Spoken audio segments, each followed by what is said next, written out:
Hola, bienvenidos al curso de cálculo. En este caso hablaremos de aplicaciones de la integral, sólidos y superficies de revolución. Las integrales pueden ser útiles para hacer cálculos más allá de áreas. Podemos, por ejemplo, usando integrales simples, calcular volúmenes de sólidos de revolución o áreas de sólidos de revolución, o también para calcular el largo de una curva. Consideremos, por ejemplo, la gráfica de la función f definida en el intervalo 0,1 por f de x igual a x, es decir, la gráfica de esta línea recta que ustedes ven aquí. Podemos ver que el largo de la curva se puede obtener usando el teorema de Pitágoras o simplemente calculando la distancia entre los puntos 0, 0 y 1, 1, es decir, el largo de esta curva es igual a raíz de 2. Pero ¿cómo hacemos para calcular el largo de la curva dada por la función f definida en el intervalo 0, 1 por f de x igual a x cuadrado? Ustedes ven aquí la gráfica de la mitad de parábola y nos tenemos una herramienta en este momento para calcular el largo de esta curva, el camino recorrido aquí sobre la gráfica.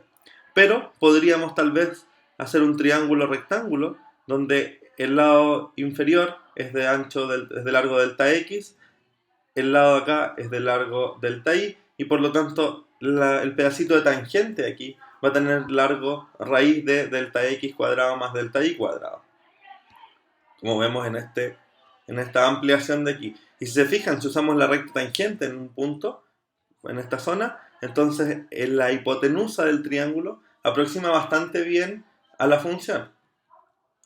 Entonces realicemos una partición del intervalo 0,1 y sumemos todos los pedacitos de curva de largo raíz de delta x cuadrado más delta y cuadrado, obteniendo el largo de la curva, o una aproximación del largo de la curva.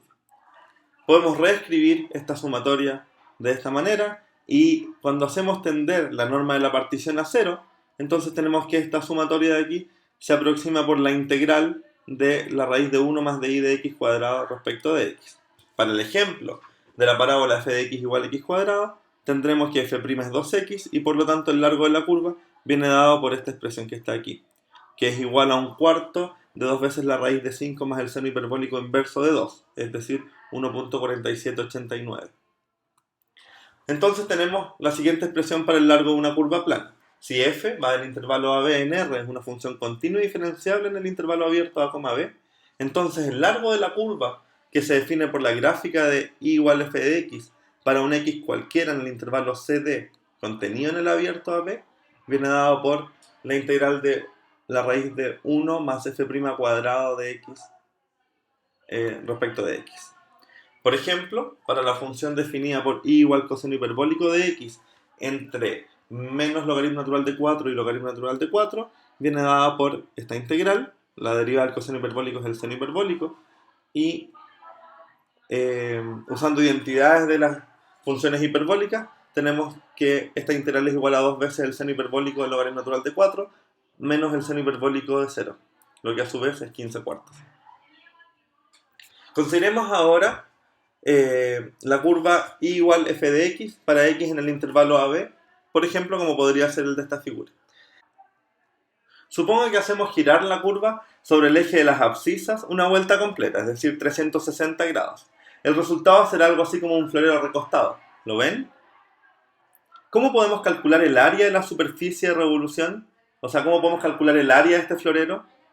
Observemos sobre la gráfica y igual f de x el mismo triángulo que hicimos para calcular el largo de la curva. Y si nos acercamos al triángulo, veremos de nuevo que la hipotenusa del triángulo, que vale la raíz de delta x cuadrado más delta y cuadrado, aproxima súper bien a la función en ese tramo. Por lo tanto, la hipotenusa de este triángulo, si la giramos alrededor del eje de rotación, genera una estela que parece como una moneda, como el radio de una moneda, pero con un ancho raíz de delta x cuadrado más delta y cuadrado. Por lo tanto, el trozo de área que esta estela genera es aproximadamente 2pi f de x por la raíz de delta x cuadrado más delta y cuadrado. Fíjense que esto que está aquí es como el 2pi r, es como el radio de rotación, y esto que está aquí es el anchito de la moneda. ¿Cómo se ve en esta gráfica? Es una moneda que a lo mejor está un poco torcida, no torcida, sino que el canto es un poco diagonal. Pero aquí tenemos que el radio es f de x para cualquiera de estas monedas, por lo tanto el perímetro es 2pi f de x y el anchito de la moneda se aproxima por esta expresión raíz de delta x cuadrado más delta y cuadrado. Por lo tanto, si realizamos una partición del intervalo AB, entonces podemos ver que el área de la superficie se puede aproximar por la suma de todas estas áreas generadas por los cantos de la moneda, y si la reescribimos de esta manera, y haciendo tender la norma de la partición a cero, tenemos que aproximamos o calculamos el área de la superficie de revolución por la integral entre c y d de 2pi f de x por la raíz de 1 más f' cuadrado respecto de x. De manera similar, podemos calcular el área de una superficie que se obtiene al rotar una curva en 360 grados cuando el eje de rotación es el eje x igual 0. Pero ahora el radio de la moneda será igual a x. Por lo tanto, la fórmula será la integral entre c y d de 2pi x raíz de 1 más f' cuadrado respecto de x. Consideremos ahora la misma gráfica de la sección anterior, rotada en torno al eje y igual 0, pero ahora estamos interesados en calcular el volumen del sólido de revolución. Entonces realizamos una partición y vemos la rotación de la curva, ¿sí? Y si nos fijamos en el intervalo xk más 1, genera una moneda sólida de radio f de xk y de ancho delta x. Por lo tanto, el volumen de esta moneda viene dado por pi por el radio al cuadrado por el anchito de la moneda. El volumen de este sólido se obtiene de sumar todos los sólidos de las moneditas, es decir, la suma es de k igual 0 hasta n de pi veces f cuadrado por delta xk. Tomando límite cuando la partición tiende a 0, obtenemos la integral de entre c y d de pi veces f cuadrado por dx. ¿Qué pasa ahora si rotamos la curva y igual f de x en torno a la recta x igual 0? Entonces tendremos que el radio de rotación ahora es x y la altura viene dada por f de x. A esto le llamaremos una capa cilíndrica, pues si se fijan son cilindros de una capita ancha que van como saliendo desde el eje de rotación hacia afuera. Para calcular el volumen de una de estas capas cilíndricas lo que vamos a hacer es cortarla verticalmente de manera de obtener algo así como una tarjeta, ¿sí? Como un rectángulo con un anchito que será delta x. Entonces aquí tenemos la tarjeta o el rectángulo ancho. Si se fijan, este lado de acá, el lado horizontal, es el perímetro de la capa cilíndrica que teníamos recién, por lo tanto es 2pi por la distancia del punto al eje, de uno de los puntos al eje de rotación. En este caso estamos rotando respecto del eje y o de la recta x igual 0, por lo tanto este perímetro es 2πx. El lado vertical que vemos acá es la altura de la capa cilíndrica, que está dada por la función, y el ancho de esta lámina es delta x. Por lo tanto, el volumen de esta capa es 2πx f de x delta x. Si tomando la suma de todas las capas cilíndricas que se generan, entonces podemos obtener una aproximación del volumen del sólido de revolución. Y haciendo la norma de la partición que hemos hecho para generar estas capas tender a 0, obtendremos la integral entre c y d de 2πx f de x de x. Por ejemplo, consideremos el sólido de revolución que se obtiene al rotar en torno a la recta x igual menos 2, la región encerrada por la gráfica de la función f de x igual x cuadrado para x entre 0 y 1, las rectas y igual 0 y la recta x igual 1. Entonces, para un punto cualquiera de esta gráfica, se define la capa cilíndrica en el sólido que tiene radio de rotación x más 2, que es la distancia al eje de rotación.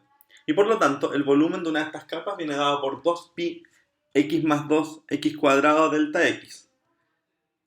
Por lo tanto, el volumen del sólido se obtiene de sumar todos estos volúmenes chiquititos y, en este caso, la integral entre 0 y 1 de 2pi por x más 2 por x cuadrado respecto de x vale 11pi sextos.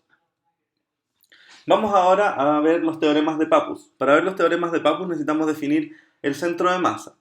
El centro de masa es el lugar donde se equilibra una cierta lámina. En este caso la lámina está acotada superiormente por f de x, inferiormente por g de x y para x entre a y b. Entonces tenemos aquí la fórmula para la coordenada y del centro de masa y la fórmula para la coordenada x del centro de masa. Y el teorema de Pappus lo que dice es, o sea, hay dos teoremas de Pappus, uno para volúmenes y otro para áreas de sólidos de revolución. Para volúmenes dice, el volumen B de un sólido de revolución generado mediante la rotación de un área plana alrededor de un eje externo es igual al producto del área A por la distancia D recorrida por su centroide en una rotación completa alrededor del eje de rotación. Es decir, el volumen es A por D.